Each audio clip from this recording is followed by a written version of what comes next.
4월 4일 토요일 생명의 삶 큐티. 제목 무덤에 안치되신 주님. 본문 마태복음 27장 57절에서 66절까지 말씀. 날이 저물자 아리마대 사람 요셉이라는 한 부자가 왔습니다. 그 사람도 예수의 제자였습니다. 요셉이 빌라도에게 가서 예수의 시신을 달라고 청하자 빌라도는 내주라고 명령했습니다. 요셉은 시신을 가져다가 모시천으로 쌌습니다. 그리고 바위를 뚫어서 만들어둔 자기의 새 무덤에 예수의 시신을 모신 다음 큰 돌을 굴려 무덤 입구를 막고 그곳을 떠났습니다. 막달라 마리아와 또 다른 마리아가 그 무덤 맞은편에 앉아 있었습니다. 이튿날 곧 예배일 다음 날이 되자 대제사장들과 바리새파 사람들이 빌라도에게 가서 말했습니다. 총독각하, 저 거짓말쟁이가 살아있을 때 내가 3일 만에 다시 살아날 것이다 라고 말한 것이 기억납니다. 그러니 3일째 되는 날까지는 무덤을 단단히 지키라고 명령해 주십시오. 그렇지 않으면 그의 제자들이 와서 시체를 훔쳐놓고는 백성들에게 그가 죽은 사람 가운데서 살아났다라고 말할지도 모릅니다. 그러면 이번에 마지막 속임수는 처음 것보다 더 나쁜 결과를 가져올 것입니다. 빌라도는 경비병들을 데려가 무덤을 지키게 하라. 너희가 할 수 있는 한 단단히 무덤을 지키라 하고 말했습니다.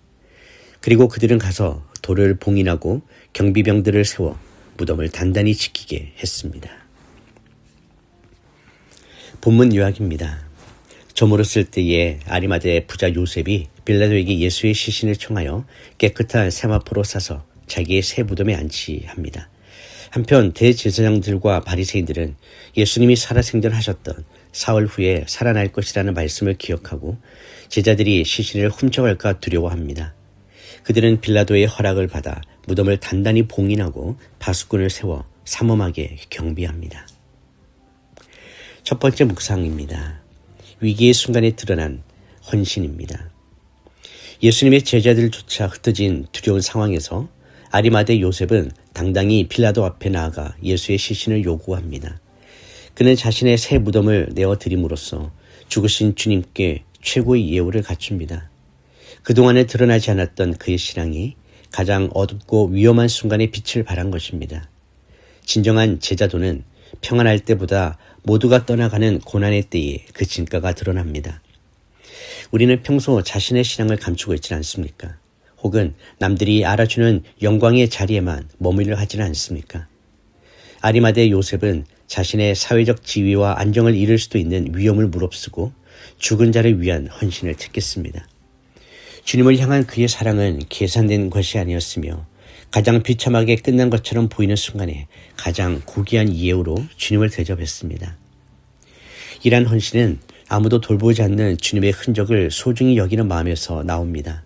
세상이 실패라고 부르는 십자가 시신 곁에 남아 세마포로 정성껏 싸는 손길이 오늘날 교회와 우리의 삶에도 필요합니다. 우리의 헌신이 단지 성공한 예수를 따르는 것이 아니라 고난당하시고 죽으신 주님의 흔적조차 사랑하는 깊은 헌신으로 성숙해지기를 소망합니다. 묵상 질문입니다. 모두가 외면하는 순간에도 주님을 향한 사랑을 행동으로 증명할 용기가 내겐 있습니까? 두 번째 묵상입니다. 인간의 방어와 하나님의 계획입니다. 대제사장들은 예수님의 부활 예언을 경계하며 무덤을 임봉하고 바수꾼을 세웁니다. 그들은 큰 돌을 굴리고 임봉을 하여 진리를 무덤 속에 가두려 했지만 인간의 어떤 장벽도 하나님의 계획을 막을 수 없습니다. 오히려 그들이 세운 철저한 경비는 후에 예수님의 부활이 조작된 것이 아님을 입증하는 가장 강력한 증거가 됩니다. 악인의 음모조차 하나님의 영광을 위해 이용되는 섭리가 일어납니다. 우리 삶에도 때로는 문제가 단단히 봉인된 무덤처럼 느껴질 때가 있습니다. 세상의 권세와 현실의 제약이 나를 가로막는 것 같아 보이지만 하나님은 그 고요한 무덤 속에서도 일하고 계십니다. 인간이 세운 바수꾼과 인봉은 부활의 새벽 앞에 무력해질 뿐입니다. 불신자들은 속이는 자라며 주님을 폄하했으나 그들이 세운 장벽은 도리어 주님의 진실함을 드러내는 무대가 되었습니다. 막막한 상황 속에서도 인간의 수단이 아닌 하나님의 신실하심을 신뢰하며 부활의 아침을 기다려야 합니다. 인간은 죽음이 끝이라고 생각하여 돌로 입구를 막았으나 하나님은 그 죽음을 통과하여 새로운 생명을 잉태하고 계셨습니다. 오늘 내가 처한 답답한 현실의 봉인도 결국 하나님의 승리를 선포하는 도구가 될 것임을 믿음의 눈으로 바라보아야 합니다. 묵상 질문입니다.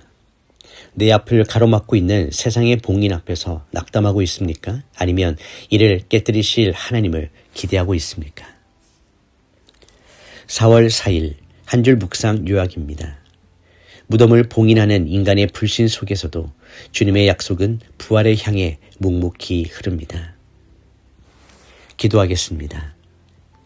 신실하신 하나님 아버지, 모두가 두려워 떨며 숨어 있을 때에 용기 있게 자신의 자리를 내어드린 아리마대 요셉의 믿음을 본받길 원합니다. 세상이 비웃고 끝났다고 말하는 그 자리에서 주님의 흔적을 소중히 여기며 헌신하는 진정한 제자가 되게 하여 주시옵소서. 눈앞에 유불리를 따지기보다 주님을 향한 사랑을 담대히 표현하는 용기를 우리에게 허락하여 주시옵소서. 세상이 진리를 가두기 위해 무덤을 봉인하고 파수꾼을 세워도 하나님의 생명의 역사는 결코 멈추지 않음을 믿고 고백합니다. 고요한 무덤과 같은 우리 삶의 어두운 자리에서도 하나님은 여전히 일하고 계시며 가장 완벽한 때에 돌문을 굴러내실 것을 신뢰합니다. 부활의 기쁜 소식을 소망 중에 기다리는 오늘 하루, 세상의 봉인 앞에 위축되지 않고 부활의 아침을 준비하는 복된 삶이 되게 하여 주시옵소서. 예수님의 이름으로 기도드립니다. 아멘.